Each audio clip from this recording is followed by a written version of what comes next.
Hi friends, welcome to my channel. మనం ఈ వీడియోలో అహోబిలం లక్ష్మీ నరసింహస్వామి ప్రత్యేకత గురించి తెలుసుకుందాం. అలాగే నా ఛానల్ని లైక్, షేర్ అండ్ సబ్స్క్రైబ్ చేసుకోండి. అహోబిలాన్ని అహోబిల మఠం అని కూడా పిలుస్తారు. వడకలై శ్రీ వైష్ణవ మఠం సారాంశం 1400లో ఆంధ్రప్రదేశ్ రాష్ట్రం పూర్వ కర్నూలు జిల్లా ఆళ్లగడ్డ మండలం అహోబిలంలో వేదాంత దేశిక వడకలై సాంప్రదాయాన్ని అనుసరించి స్థాపించబడింది. ఇది ఆదివాన్ శతకోపస్వామి ఆపాదించబడింది. అహోబిలం హిందూ యాత్రికులకే కాక పర్యాటక కేంద్రంగా కొండలు, నదులు, ప్రకృతి అలంకారాలకు నైసర్గిక స్వరూపాలు. ఇది ముఖ్యంగా వైష్ణవ యాత్రికులకు పవిత్ర పుణ్యక్షేత్రం. పురాణ ప్రసిద్ధిగాంచిన అహోబిలాన్ని అహోబలం అని కూడా వ్యవహరిస్తారు. నరసింహుడి బలాన్ని, శక్తిని దేవతలు ప్రశంసించడం వల్ల అహోబలమైనది. మహోబలంలో ప్రహ్లాదుని తపస్సుకు మెచ్చి స్వయముగా బిలంలో వెలిసినాడు కావున అహోబిలం అని కూడా పిలుస్తారు. నరహరి తన అవతారాన్ని భక్తుల కోసం 9 ప్రదేశాల్లో ప్రకటించాడు కావున నవ నరసింహ క్షేత్రం అని కూడా అంటారు. నవ నరసింహులలో దిగువ అహోబిలం ప్రస్తావించలేదు. ఈ క్షేత్రం నంద్యాల జిల్లాలోని నంద్యాల రైల్వే స్టేషన్కు 68 కిలోమీటర్ల దూరంలోను, ఆళ్లగడ్డకు 24 కిలోమీటర్ల దూరంలో ఉంది. అన్ని ప్రధాన క్షేత్రాల నుండి అహోబిలం చేరడానికి మార్గాలు, రవాణా సౌకర్యాలు ఉన్నాయి. ఈ క్షేత్రం సముద్ర మట్టానికి 2800 అడుగుల ఎత్తులో ఉంది. అహోబిలంలో ప్రధానమైన నది భవనాశిని నది. లక్ష్మీ నరసింహుని పాదాలు కడిగే పాద్యంగా గగనగంగ భూకి దిగి వచ్చింది. స్వయముగా వెలిసిన దేవదేవుడు ఉగ్ర నరసింహస్వామి.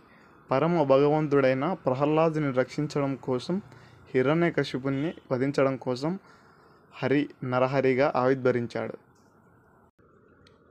దివ్యాభిషేకాలతో, దివ్య ఆభరణాలతో నేత్రపర్వంగా నిలిచింది ఈ క్షేత్రం. 108 దివ్య క్షేత్రాల్లో ప్రముఖమైనది. ఈ క్షేత్రం నల్లమల్ల అడవులలో ఉంది. ఆదిశేషుడు పర్వతాకృతి పొందినాడని పౌరాణికుల విశ్వాసం. వీరు నల్లమల్ల మగశిరులుగా మలచారు. తిరుమల, అహోబిలం, శ్రీశైలం స్వయం వ్యక్త క్షేత్రాలు. అహోబిల క్షేత్ర ప్రసిద్ధికి, అభివృద్ధికి ఎందరో రాజులు, రాజన్యులు ఎన్నో సేవలు అందించారు. పల్లవులు, చోళులు, విద్యానగర రాజులు, చాళుక్యులు, కాకతీయులు, విజయనగరం రాజులు, రెడ్డి రాజులు అభివృద్ధికి, వికాసానికి తోడ్పడ్డారు. 15వ శతాబ్దంలో తుష్కరుల దండయాత్రలో అహోబిల క్షేత్రం పడి నలిగిపోయింది. రంగరాయల ప్రభువు తుష్కరుల మీద విజయం సాధించి జీయరు గారికి అహోబిల క్షేత్రాన్ని అప్పగించారు. విజయానికి గుర్తుగా జయస్తంభాన్ని దేవాలయ చివరి ప్రకారమందు స్థాపించారు. ఇది ఇప్పటికీ మనం చూడవచ్చు. పరమ శివభక్తుడైన ప్రతాపరుద్రమరాజు దినచర్య ప్రకారం శివలింగం పోతపోయగా నరసింహాకృతి వచ్చిందని ఆ విగ్రహాన్ని మొదట అహోబిల పీఠాధిపతి వారికి అప్పగించారు. లక్ష్మీ సంక్రాంతి పార్విట ఉత్సవాలలో స్థానికులు చెంచుల విన్యాసాలు, విల్లంబులు, ప్రయోగాలు గ్రామీణ వాతావరణానికి అద్దం పడతాయి. ఎన్నో నిత్య సేవలు, ఆర్జిత సేవలు, ఉత్సవాలు, అభిషేకాలు, వేదాంత ఘోషులు, ప్రబంధ పారాయణము, కళ్యాణములు ఆలయ పాలకులు అనితర సాధ్యముగా నిర్వహిస్తారు. చరిత్ర. ఈ క్షేత్రం 1830లో కాశీ యాత్ర చేసి దానిని గ్రంథస్థం చేసిన యాత్ర చరిత్రకారుడైన ఏనుగుల వీరస్వామయ్య తన కాశీయాత్ర చరిత్రలో వర్ణించారు. ఆయన రాసిన ప్రకారం 1830లో ఎగువ అహోబిలానికి, దిగువ అహోబిలానికి నడుమ చీకటి గల అడవి ఉండేది. పాల్గొన మాసంలో బ్రహ్మోత్సవాలు జరిగే రోజుల్లో 400 వరాహాలు అసీల ఆదాయం వస్తుండేదని, దానిని కందనూరు నవాబు తీసుకుని గుడికి చేయాల్సిన సౌకర్యాల గురించి మాత్రం పట్టించుకునేవాడు కాదని వివరించారు. ఉప్పుతో సహా ఏమీ దొరకని ప్రాంతంగా ఉండేది. ఏవి కావాల్సినా బాచుపల్లె నుంచి తెచ్చుకోవాల్సిందే. సత్యం.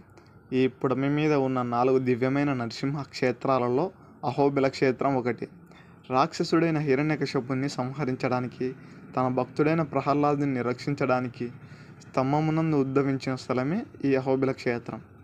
ఈ స్థల పురాణం గురించి వ్యాస మహర్షి సంస్కృతంలో బ్రహ్మాండ పురాణం అంతర్గతంలో 10 అధ్యాయాలు 1046 శ్లోకాలలో అహోబిలం గురించి రాయబడింది. పార్విట సేవ.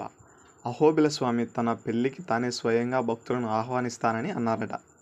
600 సంవత్సరాల క్రితం ఆనాటి ప్రథమ పీఠాధిపతి శ్రీ శటకోప యాదాద్రి మహాదేశికన్ వారు ఈ బ్రహ్మోత్సవాలకు శ్రీకారం చుట్టారు. ఆనాటి నుండి ఈనాటి వరకు పార్వేట ఉత్సవాలు ఘనంగా 45 రోజుల పాటు జరగడం ఒక విశేషం. తిరుమలలో కూడా శ్రీవారి పార్వేట ఉత్సవాలు జరుగుతాయి. అటు పిమ్మట బ్రహ్మోత్సవాలు జరిగి గరుడోత్సవంతో అనగా మార్చి 17న ఈ వేడుకలు పూర్తవుతాయి. అహోబిల స్వామివారు తన వివాహ మహోత్సవానికి భక్తులను ఆహ్వానించడానికి అహోబిలం పరిసర ప్రాంతాల్లో సుమారు 35 గ్రామాల్లో 45 రోజుల పాటు సంచరిస్తాడు. పార్వేట ఉత్సవాలు ఈ గ్రామాలలో ఆ 45 రోజులు జరుగుతాయి. ఈ నెలన్నర రోజులు అన్ని గ్రామాల్లో అందరికీ పండుగలే. స్వామివారి పల్లకి మోసే బాధ్యత ఇక్కడ కొన్ని కుటుంబాలకు వారి తరతరాలుగా వంశపారంపర్యంగా వస్తున్న ఒక సాంప్రదాయం. సుమారు 120 మంది ఈ విధంగా స్వామివారి సేవలో పాల్గొంటారు. ఎగువ అహోబిలంలో మూల విరాట్కు ఉగ్ర నరసింహస్వామి, అహోబిల అహోబల నరసింహస్వామి, ఓబులేశుడు అని పిలుస్తారు. గరుడాద్రి, వేదాద్రి పర్వతాల మధ్యన ఈ ఎగువ అహోబిలం ఆలయం ఉంది. దిగువ అహోబిలం శ్రీ వెంకటేశ్వర స్వామి ప్రతిష్ఠించిన శ్రీ లక్ష్మీ నరసింహస్వామి వేంచేసినదే దిగువ అహోబిలం. అక్కడ శ్రీ లక్ష్మీ నరసింహస్వామి ఉన్నారు. శ్రీ నరసింహ అవతారం శ్రీ మహావిష్ణువు యొక్క 4వ అవతారం.